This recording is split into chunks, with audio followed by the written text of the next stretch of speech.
sterker ekonomie begin by mense wat veilig en tuis voel en wat hoop het.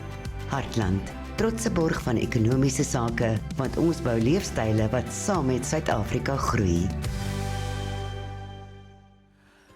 Wel, ek sou sê, dis die hoogtepunt van die jaar sover, sekerlik op die ekonomiese of finansiële kalender, en dis SpaceX is uiteindelik genoteer. Nou kom ek gee net vir julle so 'n idee van wat hier aan die gang is. Hierdie SpaceX maak verliese. Dis 'n maatskappy wat verliese maak. Hulle stuur vuurpyle op en hulle het allerlei planne. Dit lyk so 'n bietjie soos 'n Superman comic as jy kyk die planne wat hulle het, alles in hulle prospektus.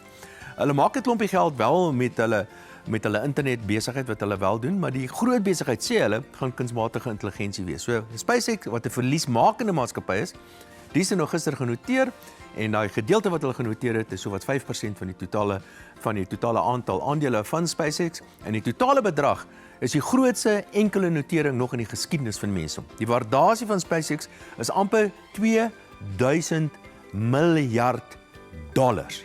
Dit beteken ook dat Elon Musk is vandag die rykste man nog ooit in die geskiedenis van die mensdom met 'n totale rykdom van meer as 1000 miljard dollar. Dis meer as 2 keer Suid-Afrika se totale BBP. Nou hier gaan 'n hele klomp dinge gebeur hierso.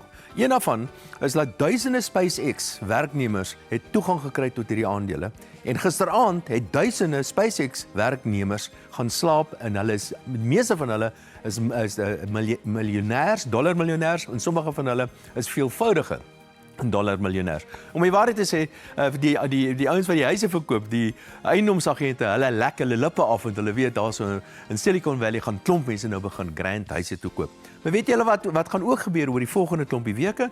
SpaceX, omdat dit so 'n geweldige groot maatskappy is, die gaan nou deel wees van die hele klompie indekse en dit beteken groot batebestuurders wat tipiese indekse koop byvoorbeeld en pensioenfondse en dies meer, gaan oor die volgende klompie weke al meer en meer van SpaceX se aandele moet begin koop. So die prys word outomaties ondersteun.